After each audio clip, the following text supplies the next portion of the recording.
तो जनता जनार्दन का जो फैसला हुआ है उसे कोई नकार नहीं सकता। और अब की बार जनता ने मन बना रखा है कि इन दोनों रजवाड़ों से, मैं कहता हूँ कि रजवाड़े ही हैं दोनों, जो उचाना का पिछले लगभग 50 साल से शोषण हो रहा है। लेकिन आपके पास में उन इतना माल तो को नहीं, क्योंकि फिर चुनाव में तो आपने भी पता है जिस दौरान माल हो फिर माल का प्रयोग हुआ है। बिल्कुल, पीछे 2 दिन पहले चुनाव का नतीजा कर्नाटक का देख लिया होगा कि बीजेपी ने पूरा माल और सरकारी तंत्र और खूब अनाप शनाप पैसा लोगों को दिया है। कैमरे के सामने भी लोग पकड़े गए हैं लिफाफे बांटते हुए, और लोगों ने वो पैसा भी लिया, लेकिन मत वहां दिया जहां उनका मन था। इस टाइम पे कांग्रेस की तरफ से भी कई सारे हैं जो उचाना में अपने आप को टिकट के दावेदार भी मानने हैं।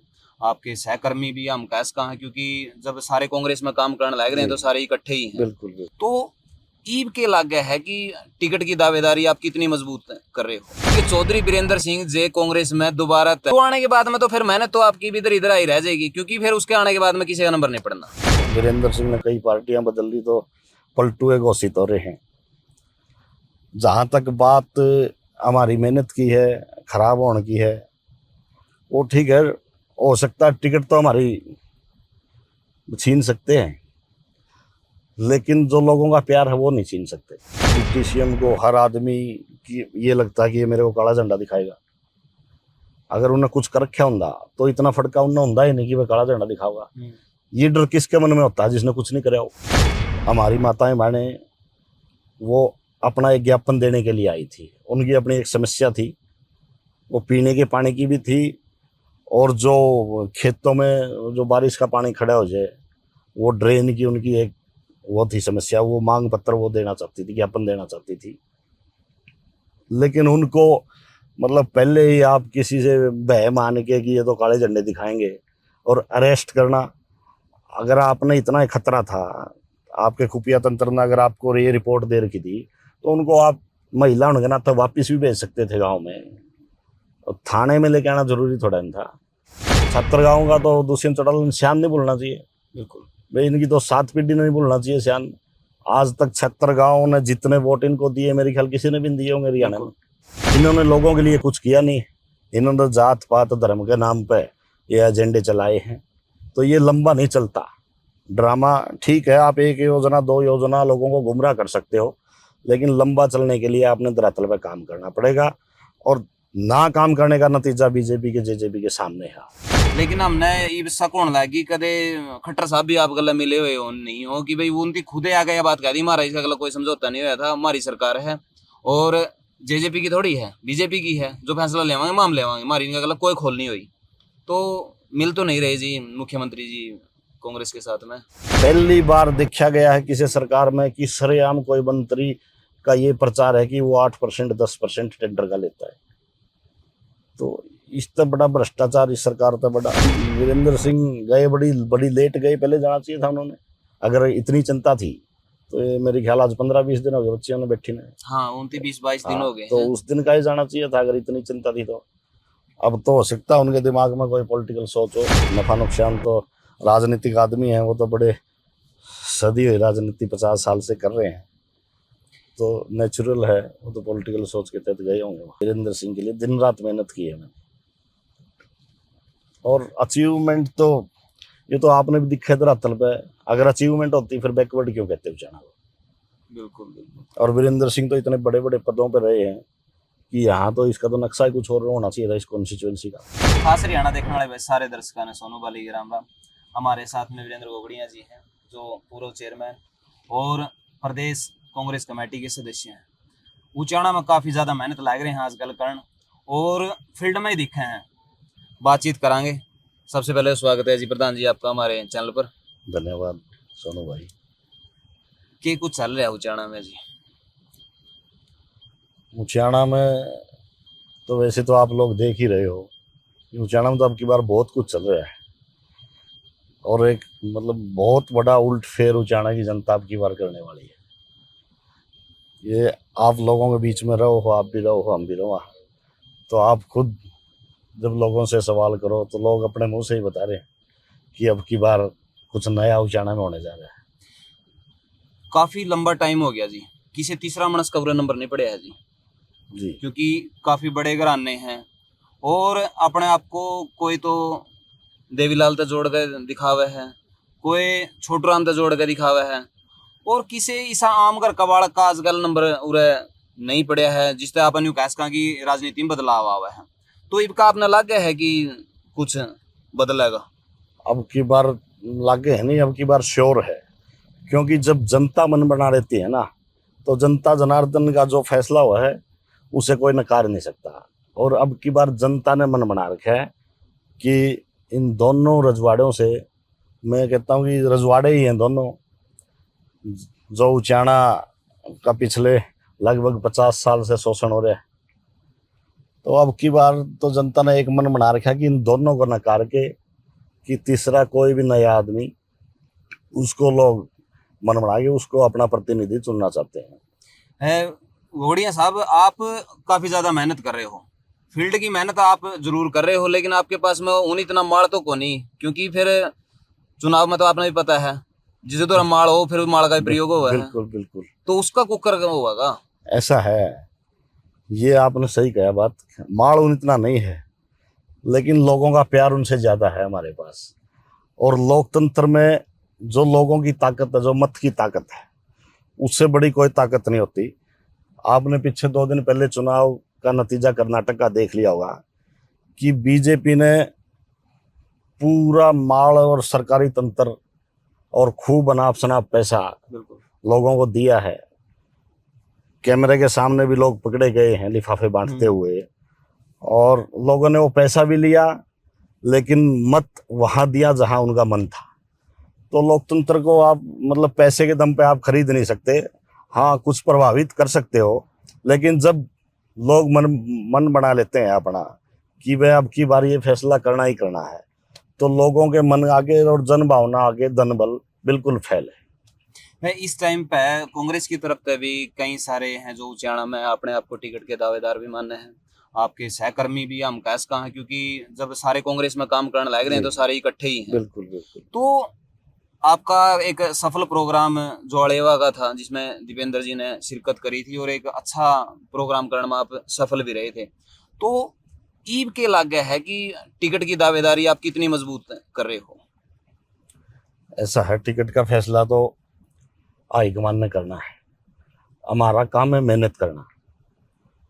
और मैंने अब की बार हाईकमान ने एक फैसला कर रखा है कि भाई जीतने वाले आदमी को टिकट दी जाएगी। तो जिसको लोग चाहते होंगे और जो लोगों के बीच में ज्यादा रहेगा, ज्यादा मेहनत करेगा, शायद उसको परिणाम भी अच्छा ही मिलेगा। एक चीज जरूर है जी, ईब वो नहीं कही करा भाई एक जना सुहा पा बारी, वह चीज जे ईब भी होगी नहीं, यानी कि चौधरी बीरेंद्र सिंह जे कांग्रेस में दोबारा तय पलटी मार सके हैं, तो आने के बाद में तो फिर मेहनत तो आपकी भी इधर इधर आई रह जाएगी, क्योंकि फिर उसके आने के बाद में किसी का नंबर नहीं पड़ना। ऐसा है, ये आपकी बात ठीक है कि पलटी मारना ही। अब तो वीरेंद्र सिंह ने कई पार्टियां बदल दी तो पलटुए घोषित हो रहे हैं। जहां तक बात हमारी मेहनत की है, खराब होने की है, वो ठीक है, हो सकता है टिकट तो हमारी छीन सकते हैं, लेकिन जो लोगों का प्यार है वो नहीं छीन सकते। जो लोग हमें चाहते हैं, प्यार देते हैं, अपना मान सम्मान देते हैं, वो वीरेंद्र सिंह के बस की बात नहीं कि वो छीन लेंगे। वो तो लोगों के बीच में रह के, झुक के और लोगों का डबल मान सम्मान करके ही चीज मिल सकती है, जो ना तो पैसे में आती और ना फिर बड़ा नाम होने की वजह से वो ले सकते। तो ठीक है, लोग जो फैसला करेंगे उस टाइम वो मान्य होगा। अगर डिप्टी सीएम का कुछ योगदान होता तो आज ये नौबत आती है नहीं कि डिप्टी सीएम को हर आदमी की ये लगता है कि ये मेरे को काला झंडा दिखाएगा। अगर उन्हें कुछ कर रखा होता तो इतना फटका उन्हें होता ही नहीं कि वह काला झंडा दिखाऊगा। ये डर किसके मन में होता है? जिसने कुछ नहीं कराया हो। और ये तो आपने दिखा है, चौड़ा चुगान पड़ी बात है कि कहीं भी एक ईंट भी लगी नहीं दिखती हमने तो। भाई डिप्टी सीएम के नाम की कहीं हल्के में कोई भाई यो प्रोजेक्ट डिप्टी सीएम लेके आया है, तो ये तो 76 गांव की एक घटना आपने शायद नोटिस में होगी कि उन महिलाओं को धोखा तय अरेस्ट करके ने और उनको 5 घंटे तक अवैध रूप से थाना में बंद रखा गया, जो काफी शर्मसार घटना थी और डिप्टी सीएम का प्रोग्राम की वजह से ये सारा कुछ होया था। ऐसा है, मैं इस चीज़ की बड़ी निंदा करता हूँ अपनी तरफ से। ये मतलब घटिया मानसिकता का परिणाम है। हमारी माताएं बहनें वो अपना एक ज्ञापन देने के लिए आई थी, उनकी अपनी एक समस्या थी, वो पीने के पानी की भी थी, और जो खेतों में जो बारिश का पानी खड़ा हो जाए वो ड्रेन की उनकी एक वो थी समस्या। वो मांग पत्र वो देना चाहती थी, ज्ञापन देना चाहती थी। लेकिन उनको मतलब पहले ही आप किसी से भय मान के कि ये तो काले झंडे दिखाएंगे और अरेस्ट करना, अगर आपने इतना ही खतरा था, आपके खुफिया तंत्र ने अगर आपको ये रिपोर्ट दे रखी थी, तो उनको आप महिला होने के नाते वापिस भी भेज सकते थे गांव में, और थाने में लेके आना जरूरी थोड़ा नहीं था। और वो भी छात्र गांव का तो दुष्यंत चौटाला निशान नहीं भूलना चाहिए। बिल्कुल भाई इनकी तो 7 पीढ़ी नहीं भूलना चाहिए शान। आज तक 76 गांव ने जितने वोट इनको दिए, मेरे ख्याल किसी ने भी नहीं दिए होंगे हरियाणा में। तो मैं इस चीज की कड़ी निंदा करता हूं जो ये फैसला दुष्यंत चौटाला का था, और इसका परिणाम निश्चित तौर पर दुष्यंत चौटाला को भुगतना पड़ेगा। दूसरी तरफ आपने इस बारे में भी जरूर बेरा होगा जी कि जन संवाद यात्रा हमारे मुख्यमंत्री जी निकालने लग रहे हैं, और उसमें भी कुछ तस्वीरें कुछ वीडियोज सामने आई हैं जिसमें उनके मुंह दबोचे गए हैं, किसी को लठ मारने की बात कही गई है, भाई इनको वो करो। तो इस तरह का जनसंवाद आपने पहले कभी देखा है? फिर नहीं, पहले इस तरह का जनसंवाद हमने नहीं देखा। हाँ, थोड़ा बहुत चौटाला साहब ने सरकार आपके द्वार चलाया था, उन्होंने तानाशाही करा करते थे उसमें, तो उन्होंने भुगतना पड़ा, सरकार चली गई उनकी। लेकिन इनका तो जनसंवाद जो है वो बिल्कुल, ये तो वो जनसंवाद का तो मतलब होता है लोगों से रूबरू होना, उनकी समस्याएं पूछना और उनका समाधान करना। ये तो लाठी और गोली के दम पर जनसंवाद करना चाहते हैं, तो ये पॉसिबल नहीं है। प्रजातंत्र में लाठी और गोली नहीं चलती। प्रजातंत्र में तो लोगों का प्यार और लोगों की सहानुभूति लेनी पड़ेगी, और उसके लिए आपने लोगों के लिए कुछ करना पड़ेगा।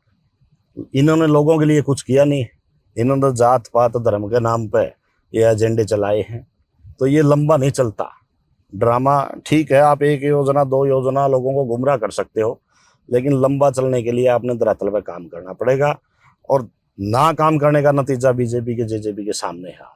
उचाना में आपने भी पता होगा कि एक और जो इंसान की एंट्री होली है बलराज कुंडू, वो भी अपना उम्मीदवार ने लेकर होगा, तो उसका बारे में भी कि मैं ऐसा है, ये तो प्रजातंत्र है, लोकतंत्र है, इसमें सबका अधिकार है।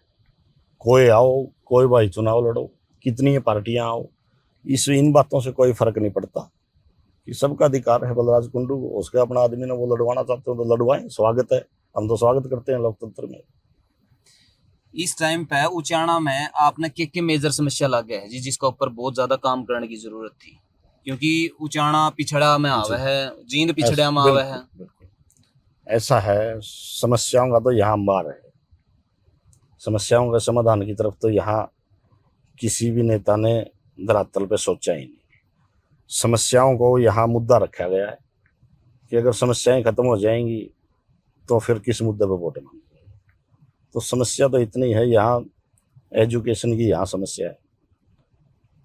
उचाना में कोई सरकारी कॉलेज नहीं है, ढंग का कॉलेज नहीं है, मतलब पूरा उचाना कॉन्स्टिट्यूएंसी कहूँगा। खेलों के मामले में लगा लो, कोई यहाँ अच्छे सत्र का स्टेडियम नहीं है, बच्चों को कोई सुविधा नहीं है खेलने के लिए, कोई ट्रैक नहीं है। आजकल कंपटीशन का ज़माना है, जिससे कि हमारे बच्चे यहाँ अगर अच्छा स्टेडियम होता, अच्छी ट्रैक होती, तो उस पर प्रैक्टिस करके बाहर कंपटीशन में भाग लेते और रिजल्ट लेके आते। प्रतिभाएं खूब हैं, लेकिन उनको निखारने का मौका नहीं मिला। पानी की समस्या है, बहुत से गांव तो अब भी हैं। अब हम गांव में जाते हैं कहीं डेथ पे या कहीं शादी में, तो मतलब पीने का पानी नहीं है, और ऐसे ऐसे पानी है कि पूरे गांव के गांव कैंसर से पीड़ित है। आज भी आधे से ज़्यादा कॉन्स्टिट्यूएंसी उचाना मतलब पीने के पानी को तरसती है। दूसरा है कि अब एक और नई समस्या होगी, ये बारिश के पानी की निकासी। हमारे ये जैसे छत्र है, डोला है, इधर कुचराने है, पेग्गा है, इन गाँव में अब मतलब हर सीजन में फसल खत्म हो जाती है। मेरे गांव तक बल्कि गोगड़िया तक पीछे बाड़ी में बहुत नुकसान होया लोगों के। तो समस्याओं का तो अंबार है, समस्या का तो किसी का समाधान होया ही नहीं है। इस टाइम पे एक बात निकल कर आने लग रही है, क्योंकि जेजेपी के पास में कोई ऐसा मेजर मुद्दा था नहीं। उसकी शुरुआत करी थी कि भाई लोगों को ये बताया जाए कि कांग्रेस के साथ में उनका गठबंधन क्यों नहीं हुआ था। लेकिन हमने ये शक होने लगी कदे खट्टर साहब भी आप गला मिले हुए हो नहीं हो कि भाई वो उनकी खुदे आ गया बात कह दी, हमारा इसका गला कोई समझौता नहीं हुआ था, हमारी सरकार है और जेजेपी की थोड़ी है, बीजेपी की है, जो फैसला लेवांगे हम लेवांगे, हमारी इनका गला कोई खोल नहीं हुई। तो मिल तो नहीं रहे जी मुख्यमंत्री जी कांग्रेस के साथ में। नहीं, इसमें कांग्रेस के साथ मिलने की बात तो है ही नहीं। इसमें तो इस चीज का जवाब तो दुष्यंत चौटाला ने देना चाहिए कि वह समझौता था कि ना था और किस बात का था। ये तो अब लोगों के सामने आ चुका है कि समझौता किस बात का था। समझौता था लूट और खसोट का, और विकास का या बुढ़ापा पेंशन का तो समझौता था ही नहीं। ये तो हुड्डा साहब ने कह दिया था कि हमारा मैनिफेस्टो है, उसमें भी यही है मांग, हमने रखा है कि बुढ़ापा पेंशन 5100 करेंगे और यही तुम्हारी है। और उनको खुला ऑफर दिया था कि जो भी तुम्हारा घोषणा पत्र है उसको तुरंत प्रभाव से लागू किया जाएगा। लेकिन उस चीज का तो इनका समझौता था ही नहीं। खट्टर साहब ठीक कह रहे हैं कि वो उस बात का समझौता नहीं था, समझौता था लूट खसोट का। जितने महकमे लिए इसने वो महकमे लूट खसोट खातर लिए थे, कोई लोगों की समस्या दूर करने खातर या विकास करने खातर थोड़े नहीं लिए थे। और आज किसी से छुपा नहीं। पहली बार देखा गया है किसी सरकार में कि सरेआम कोई मंत्री का ये प्रचार है कि वो 8% 10% टेंडर का लेता है। चौधरी वीरेंद्र सिंह जंतर मंतर बजा रहे हैं खिलाड़ियों की समर्थन देने खातर, तो काफी टाइम तक कर रहे थे। मैं ईब कुकर मन में आई है कि भाई खिलाड़ियों तो रह जाएगा ना, उनका दुख सुख जाने जावे। वैसे तो अच्छी बात है, ले वो गए, वो तो बहुत लेट हो रहे थे, पहले जाना चाहिए था। हाँ कि भाई एक देखो इस मतलब घिनौना करते बिल्कुल। जो इल्जाम बच्चियों ने हमारे खिलाड़ियों ने लगाए हैं, और इस तरह शर्मनाक बात क्या होगी। और जिसके ऊपर उस एक्ट के तहत एफआईआर हो रही है वो सुप्रीम कोर्ट के कहने से हुई, वो भी कि जिसमें आदमी तुरंत गिरफ्तार होना चाहिए, और वो आदमी सरेआम घूम रहा है, प्रेस को इंटरव्यू दे रहा है। तो ये तो तानाशाही है, तानाशाही कर रही है और सारा देश इसको देखने लग रहा है। तुम वीरेंद्र सिंह गए, बड़ी बड़ी लेट गए, पहले जाना चाहिए था उन्होंने। अगर इतनी चिंता थी तो ये मेरे ख्याल आज 15-20 दिन हो गए बच्चियों ने बैठी ने। हाँ 29-22 दिन हो गए तो हैं। उस दिन का ही जाना चाहिए था अगर इतनी चिंता थी तो। अब तो हो सकता है उनके दिमाग में कोई पॉलिटिकल सोच हो, राजनीतिक आदमी है वो तो, बड़े सदी हुई राजनीति 50 साल से कर रहे हैं, तो नेचुरल है वो तो पॉलिटिकल सोच के तहत गए होंगे वहाँ। आपने 50 साल की राजनीति जो चौधरी वीरेंद्र सिंह ने अपनी गिनाई थी, संघर्ष के 50 साल करे हैं, तो के अचीवमेंट है आपका नॉलेज में है जो उनती उचाणा खातर करी और संघर्ष नहीं दिखाया भाई उचाणा खातर या संघर्ष करया था? आप तो ऐसा काफी है, नजदीकी रहे हो उनके। मैं बिल्कुल नजदीक रहा हूँ, मैंने उनके लिए बहुत काम किया है। मैंने उनके लिए उनसे ज्यादा काम करके दिखाया है। वीरेंद्र सिंह के लिए दिन रात मेहनत की है मैंने। और अचीवमेंट तो ये तो आपने भी दिखा धरातल पे। अगर अचीवमेंट होती फिर बैकवर्ड क्यों कहते उचाणा को। बिल्कुल बिल्कुल। और वीरेंद्र सिंह तो इतने बड़े बड़े पदों पर रहे हैं कि यहाँ तो इसका तो नक्शा ही कुछ और होना चाहिए था इस कॉन्स्टिट्यूएंसी का। तो मेरे हिसाब से काफी लंबा इंटरव्यू हो गया है और बहुत सारी बातें उसमें हुई हैं। आपका दिमाग में अगर कोई सवाल चल रहा है जो हमने गोगड़िया साहब तक करना चाहिए था और नहीं कराया हो, तो नेक्स्ट इंटरव्यू में आपके जो सवाल हैं हम शामिल जरूर करांगे। फिलहाल इस वीडियो ने आप उरे रोका हाँ मिला हाँ किसी नेक्स्ट वीडियो में, तब तक के लिए जय हिंद, वंदे मातरम, जय जवान जय किसान।